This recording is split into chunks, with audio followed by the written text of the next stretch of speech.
ഇന്ന് തന്നെ ഡൗൺലോഡ് ചെയ്യൂ. കാണൂ നിങ്ങളുടെ ഫേവറേറ്റ് ഷോസ്. സാന്ദ്ര മറ്റൊരു കൊച്ചുമായിട്ട് പോകരുത്, ഞാൻ പറഞ്ഞേക്കാം. അമ്മേന്റെ മൂഡ് കളയില്ലേ. അമ്മ ഇനി എന്ത് പറഞ്ഞാലും ഇവളെ ഞാൻ അങ്ങനെ വിടില്ല. ഇവളെന്റെ മനസ്സ് കീഴടക്കി. അമ്മ ഫോൺ വെച്ചേ.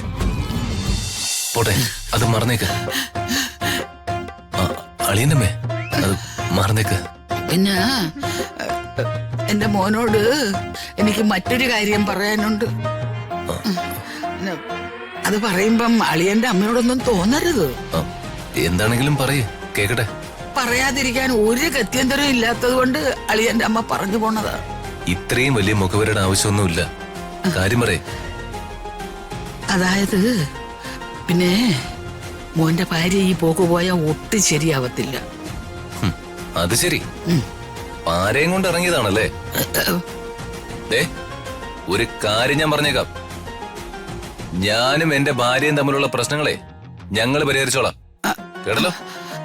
ആവശ്യമില്ലാതെ അതിന്റെ ഇടയിൽ ഇടപെടാൻ വന്നോണ്ടല്ലോ, അറിയാലോ എന്റെ സ്വഭാവം. മോനെ ഞാൻ പറഞ്ഞതേ ഉള്ളൂ.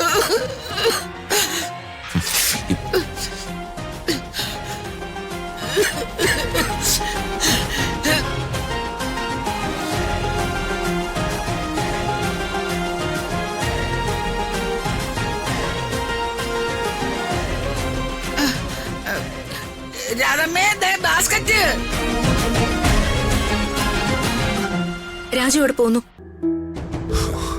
ഞാനേ ഒന്ന് കട വരെ പോവാ. ഇപ്പൊ എന്തിനാ കടയിൽ പോന്ന്? സമാധാനം തീർന്നുപോയി. 1-2 പാക്കറ്റ് സമാധാനം വാങ്ങാൻ പോവാ.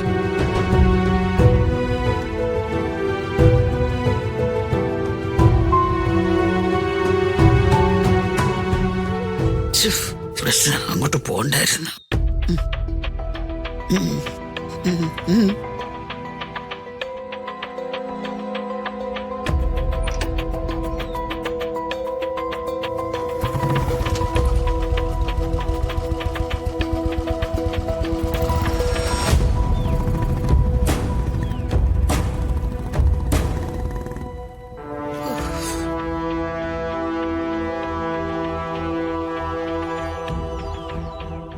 അട്ടക്കുളങ്ങര വനിതാ ജയില് വലിയ ഇഷ്ടാണല്ലേ? അയ്യോ, എനിക്ക് ഒട്ടും ഇഷ്ടമല്ല. പിന്നെ പത്തി വിരിച്ച് പെട്ടെന്ന് ആടാൻ തുടങ്ങിയത്? അയ്യോ, തെറ്റിദ്ധരിക്കരുത്. ഞാൻ മാഡത്തിന്റെ നന്മയ്ക്ക് വേണ്ടി എന്തെങ്കിലും ചെയ്തിട്ടുള്ളൂ. എല്ലാം ഞാൻ കാണുന്നുണ്ട്. പക്ഷെ പഴയ കേസ് ഞാൻ അവസാനിപ്പിച്ചു എന്ന് കരുതണ്ട, പറഞ്ഞേക്കാം.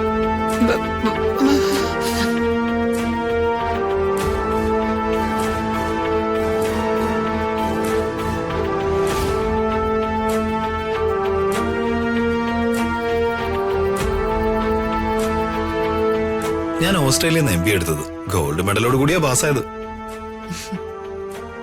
ഓസ്ട്രേലിയൻ ഗവൺമെന്റ് ഇതേ ജോബ് വിളിച്ചു തന്നതാ. പക്ഷെ ഞാനതങ്ങ് റിജക്ട് ചെയ്തു. എനിക്ക് ആ സമയത്തെ സ്റ്റേറ്റ്സ് ആയിരുന്നു കൂടുതൽ ഇഷ്ടം. പിന്നെ ഞാൻ സ്റ്റേറ്റ്സിൽ പോയി വർക്ക് ചെയ്തു. സ്റ്റേറ്റ്സിൽ എവിടെയായിരുന്നു? ആദ്യം ന്യൂയോർക്കിൽ, പിന്നെ ചിക്കാഗോയില്. അല്ല, പിന്നെ അവിടുന്ന് പോരാൻ കാരണം എന്താ? ബോറടിച്ച് സൈ കേട്ടപ്പോ ഞാൻ തിരികെ പോന്നു. കോടാനുകോടികളുടെ ബിസിനസ് സാമ്രാജ്യമായി അമ്മയോട് ഒറ്റയ്ക്ക്. പിന്നെ ഇതൊക്കെ നോക്കി നടത്താൻ ആരെങ്കിലും വേണ്ടേ? അമ്മയുടെ നിർബന്ധം കൊണ്ടാ ഞാൻ തിരികെ പോന്നത്. അമ്മ തിരികെ വിളിപ്പിച്ചതേ എന്നെ കല്യാണം കഴിപ്പിക്കാനാ. കല്യാണപ്രായമൊക്കെ ആയില്ലേ? പിന്നെന്താ കല്യാണം കഴിക്കാത്തെ? എനിക്ക് ആലോചിച്ച പെണ്ണേ ആരാന്നറിയോ? ആരാ? അതവളാ, ആ ഋതിക. അല്ല, ഋതിക മാഡം സാറിന് മുറപ്പെണ്ണല്ലേ? ആ ഒരൊറ്റ കാരണം കൊണ്ടാ ഞാൻ അവളെ വേണ്ടാന്ന് വെച്ചത്. അവൾക്ക് അവനോട് ഭയങ്കര ലവ് ആയിരുന്നു. കൊറേ നാളെ എന്റെ പിറകെ കരഞ്ഞു വിളിച്ചങ്ങ് നടന്നു. ഞാൻ അവളെ ആട്ടി ഓടിച്ചു. അതെന്താ? എനിക്കിത്തരം വെള്ളക്കൊക്കുകളൊന്നും തീരെ ഇഷ്ടമില്ല. ഞാൻ കല്യാണം കഴിക്കേണ്ട പെണ്ണിനെ കുറിച്ചൊക്കെ എനിക്ക് ചില സങ്കല്പങ്ങളുണ്ട്. ഇതുപോലെ ആയിരിക്കണം എന്റെ ഭാവി വധു. ഇതേ സൗന്ദര്യം, ഇതേ ചിരി, ഇതേ മൂമെന്റ്. എനിക്ക് സാന്ദ്രയെ കണ്ട ആദ്യ കാഴ്ച തന്നെ പ്രണയം തോന്നി.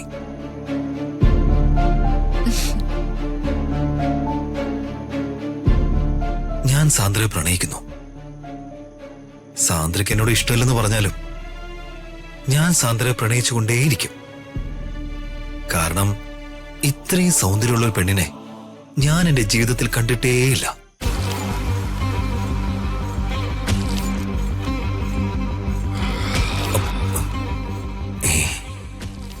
ഇത് ഞാൻ ആ കൺട്രി ദിവ്യയോട് അന്ന് രാത്രി പറഞ്ഞ ഡയലോഗല്ലേ?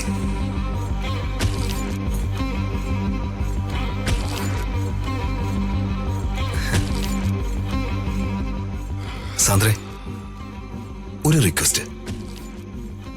പിന്നെ എന്നെ ഇഷ്ടമല്ലെന്ന് മാത്രം പറയരുത്. എന്നെ ഇഷ്ടമാണോ?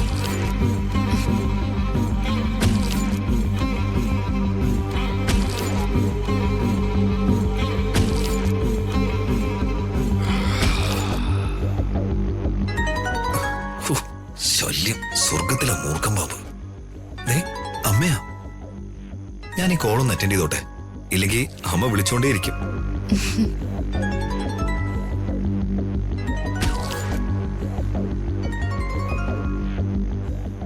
അമ്മേ.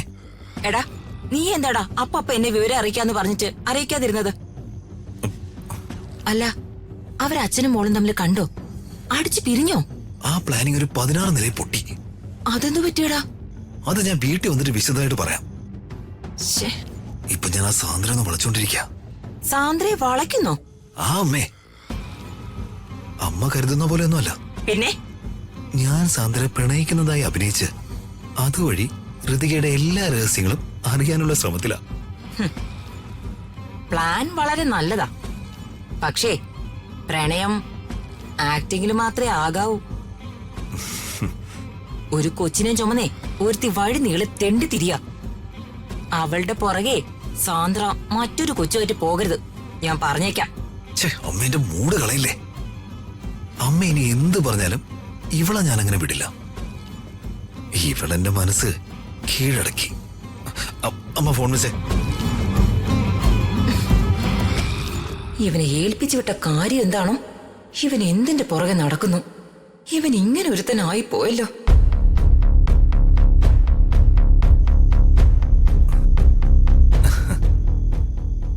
ഞാൻ എല്ലാ കാര്യങ്ങളിലും സ്ട്രെയിറ്റ് ഫോർവേഡാ.